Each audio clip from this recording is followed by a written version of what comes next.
Hi everyone, it's Heather Ramsbottom from Performance Institute, nutrition coach and trainer and co-owner as well, and I'm here with my sidekick Jamie. She decided last minute that she, instead of playing in her epic living room fort, was going to join us. That's why she's not in her PI gear, so forgive her for that. We're happy that she decided last minute to join us.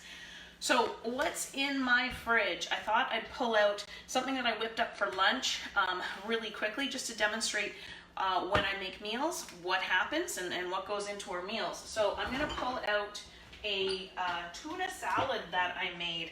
And little trainer confession here, I very rarely use recipes. I do maybe 1 or 2 times a week I'll use a recipe, but most often I just take the elements of what I consider to be healthy nutrition and I create a meal or something out of it. So this is tuna salad, and I'm going to challenge everyone to maybe contribute what they would consider their favorite tuna salad recipe.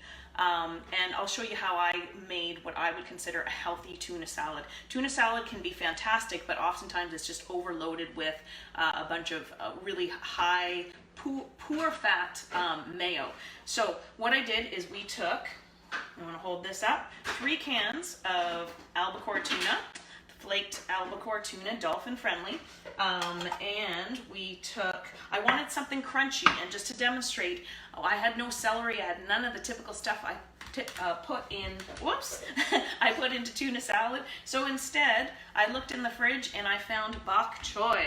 So what I did is I just took the crispy part, the stalk here, the white stalk, and I chopped that up, and that became the crispy part that I put into the tuna salad.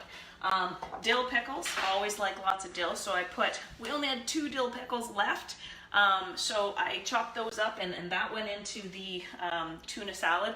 Normally I'd put more for sure, but what I did, because there wasn't a lot of dill, is I tried putting a couple tablespoons of just the liquid, the dill pickle liquid, and that seemed to work out okay. So again, adapt. Then I wanted a little bit more sweetness for the kids, and we put in, I chopped up a bunch of really fine grapes just to give a little bit of a different flavor, nice flavor that the kids enjoy in the tuna, and adults enjoy that too. I've used apple before. I put a little bit of Dijon mustard, about 1.5 teaspoons, 2 teaspoons and a half. And then of course you need the healthy fat. So without some sort of healthy fat, it probably would be quite dry. So I put 2 tablespoons of olive oil, mixed it all up. Normally I'd put a little bit of pepper, maybe a touch more salt, but I figured with the added pickle juice, there's probably lots of salt, but with the kids, I just kept that out. So then to complete the meal, so there's my healthy protein, healthy fat, okay, from the olive oil, and then we needed some smart carbs to put that over, and so I just microwaved some sweet potato, chopped that up, and that was our complete, very healthy lunch. And the other concept that I wanted to share with you is, notice how I said 3 cans of tuna.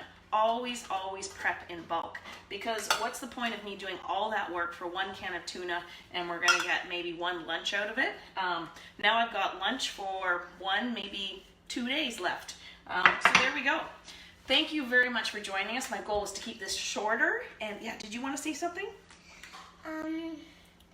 On the potatoes, we had cheese on it. We also had a little bit of cheese. So again, Jamie's demonstrating a good concept. If you, we had some room, only 2 tablespoons of healthy fat for probably about 6 or 7 servings of tuna. So there was room left over to add another little bit of healthy fat. So we had some cheese on top to make those potatoes really delicious.